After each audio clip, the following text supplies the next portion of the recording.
every time I think it's done and it's over, no.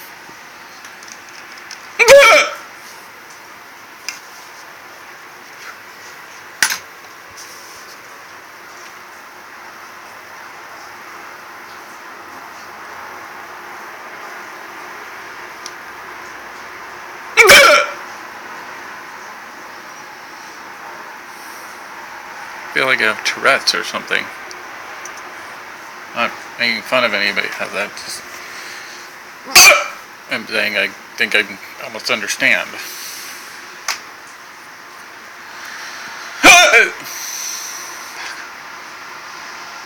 Documentary purposes. This literally hasn't happened, I don't think, in years.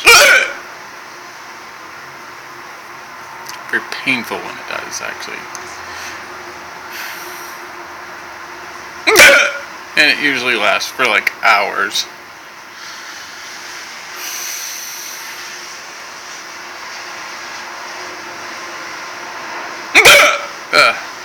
Thank you for drinking fake juice way too fast. You know, those little squeezy juice things, you just squeeze some in a cup, put water in it, it magically doesn't taste like orange even though it says it's supposed to be orange.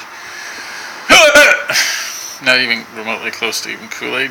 Yeah, that stuff. I hate that stuff. I don't know why I keep getting it. Because it's sort of tastes like juice and it's a lot easier to carry in your backpack down a hill than like a gallon of juice. And the only grocery stores in walking distance of here are uber freaking expensive, whether it's an actual grocery store or whether it's a Minute Mart. They're both the same price because you go to Whole Foods / Whole Paycheck and pay $1 million for your juice, or you go to one of two corporate mini marts that are outrageously expensive and have very little in their stores. Reality that's useful, other than beer and wine, seems to be why they exist for the neighborhood. It's like the high-end version of the liquor stores that used to exist back east. Like, poor neighborhoods wouldn't have a grocery store, but they would have a liquor store. And at the liquor store, you used to be able to cash your paycheck and buy booze and like a bag of potato chips or something, but no actual like meal, no food. And you'd have to go miles, literally miles, out of your neighborhood, even though it might be a densely packed neighborhood, but you were poor.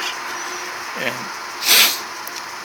the violence in the neighborhood was kind of up there. Like Minute Mart stores would get robbed pretty consistently at gunpoint or knife point.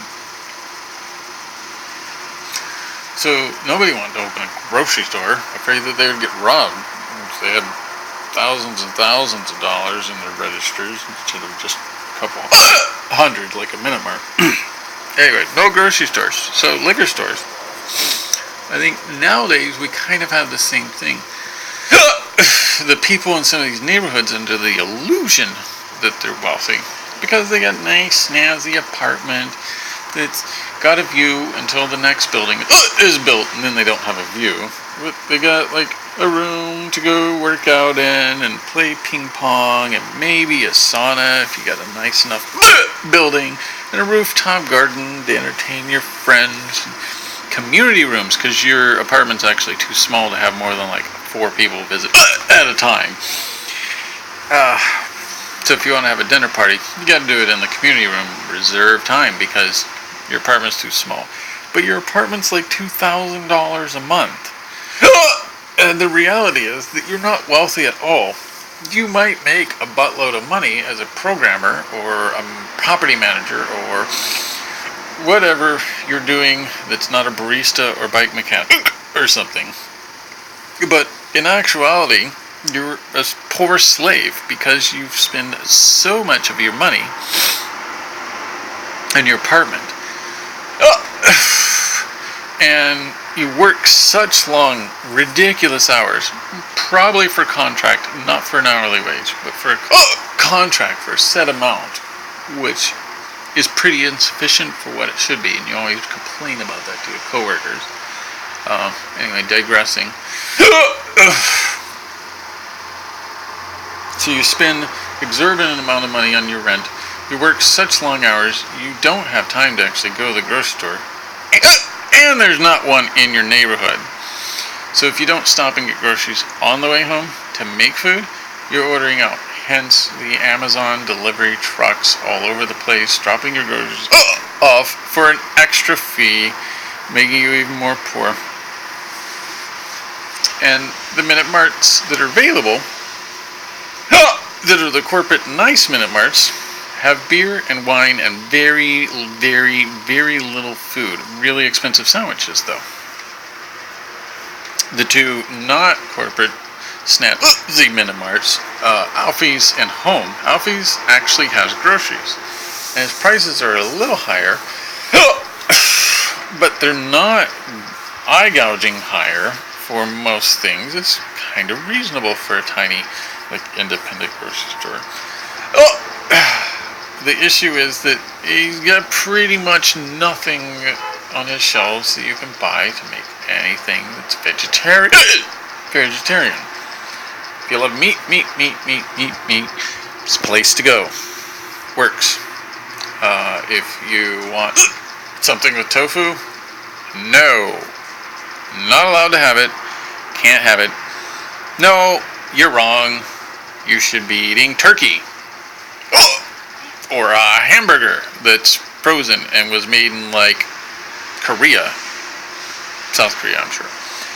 And shipped over via a boat in a freezer so that it could be consumed.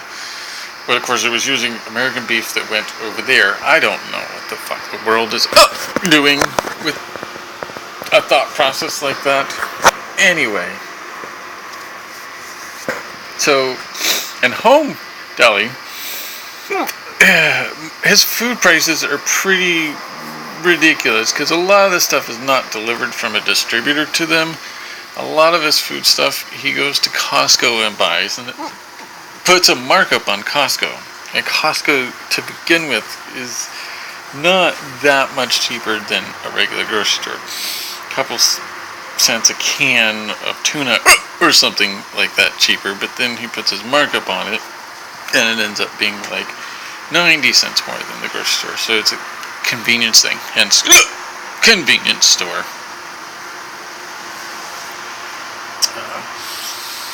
They do make good breakfast sandwiches, though, and it's cheaper than the corporate store place. I'm just talking because I'm hoping it'll help the hiccups go away, because talking helps that for me sometimes. But there's no one here to talk to except for myself. So, anyway.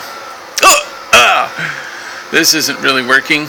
My laptop is making a ridiculous noise now. So I'm going to stop and try something else. Bye.